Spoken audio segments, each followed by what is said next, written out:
Hello everyone, সকলে কেমন আছেন? আশা করছি যে যেখানে আছেন খুবই ভালো আছেন। তো অনেক দিন পর আরও একটা ব্লগ নিয়ে আসলাম। আগের ব্লগ কে কে দেখেছেন কমেন্ট করে জানাবেন।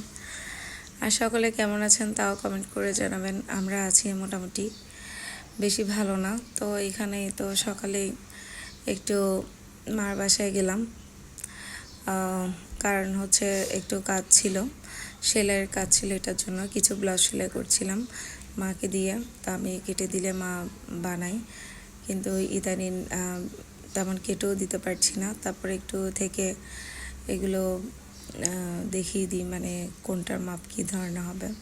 তো এখানে মা পিঠা বানিয়েছিল, তালের পিঠা। আর এই পিঠাটা আমার বরাবরই খুবই পছন্দ। এই যে কলা পাতায় মোড়ানো পিঠাটা, এটা কলা পাতায় মুড়িয়ে করা হয়। এই যে এইভাবে ভাজে ভাজে পিঠাটা থাকে, এটা আমাদের এখানে খুব করা হয়, খাওয়া হয়।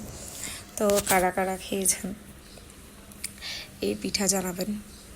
আর এই তো এটা দিয়ে চা তো আমার বেশ মজা লাগে, মিষ্টি মিষ্টি চাও মিষ্টি, পিঠাও মিষ্টি। অনেকে আবার মিষ্টি কম খায়, কিন্তু আমরা মোটামুটি মিষ্টি আমার পছন্দ। তো এই তো মেয়েটাকে নিয়ে আসছি, আর ছেলেটা আছে ঘরের মধ্যে। তো আর এখানে এতই রোদ এসছে, আমার ঘরে তো রোদের দেখাই নেই, আমার মাদের ঘরের মধ্যে রোদ আছে। আর এখানে চা খেতে খেতে দেখছিলাম আমার বোনের ব্লগগুলো। এখানে আমার মা তো বোনের বার্থডে ব্লগটা দেখছিলাম আর চা খাচ্ছিলাম। এটা হচ্ছে যে 1 বছর আগের, 1 বছর বলতে 1 বছরও না, 2 বছর আগের বার্থডে। কেকটাও আমি বানিয়েছিলাম। তো এইখানে এখন কেকটা কাটা হচ্ছে। আগের পুরনো ব্লগগুলো দেখলে পুরনো স্মৃতি মনে পড়ে যায়।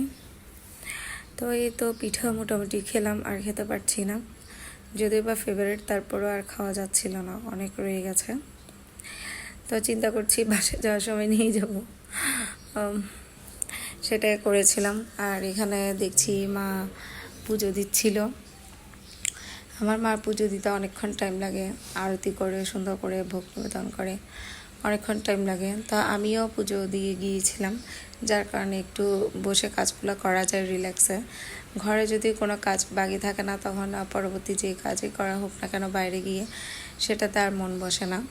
আর এখানে এই যে দক্ষিণেশ্বর মায়ের যে ছবিটা আছে, ওইটা আমি মা দিদিমণি যখন গিয়েছিলাম 3টা কিনেছিলাম। এর আগে আমার মামাদের ঘরে যেটা দিয়ে গিয়েছিলাম ওটা আমার দিদিমণি কিনেছিল, এটা মা। আর আমার ঘরে যেটা আছে সেটা তো আমি।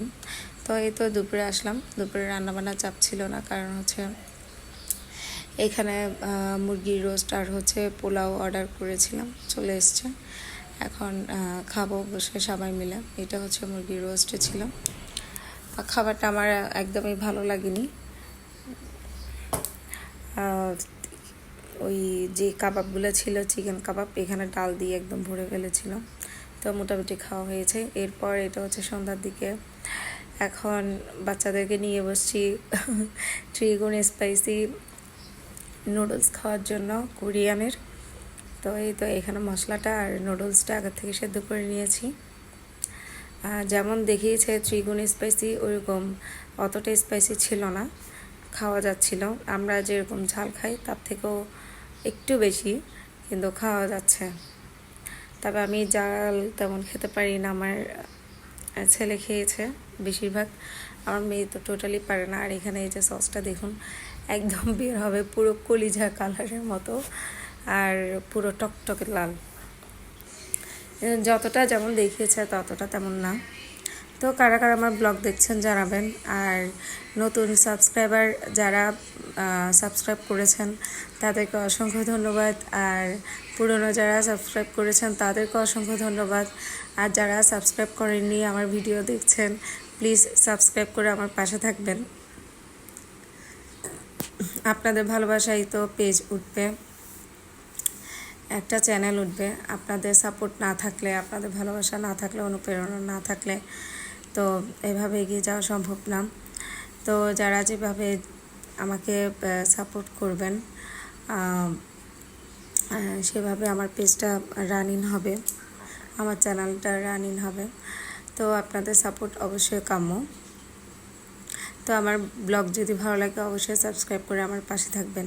তো এখানে তো সব মশলা দিয়ে মিক্স করে নিলাম, আর মিক্সের পরে এটা কেমন হয়েছে দেখেন, খুব মানে দেখতেই, আর যে মশলাটা ছিল ওইটা গন্ধটা নাকে লেগে নাকটা পুরো জ্বলছিল। কিন্তু তারপরও নাক জ্বলছে ঠিক আছে, কিন্তু তারপরও অতটা স্পাইসি ছিল না। আপনারা এটা ট্রাই করে দেখবেন, কোরিয়ান 3X স্পাইসি এটা। তো এখানে এই তো আমার মেয়ে খেতে বসছে, একটুখানি খেয়ে ঝাল ঝাল করছে, আর আমার ছেলে সব খেয়েছে, এখানে আমি একটুখানি খেয়েছি। অনেক ভালো ছিল নুডলসটা, খুব ফ্লেভারফুল ছিল, ডিফারেন্ট একটা নুডলস ছিল। তো এখানেই সবাইকে ধন্যবাদ।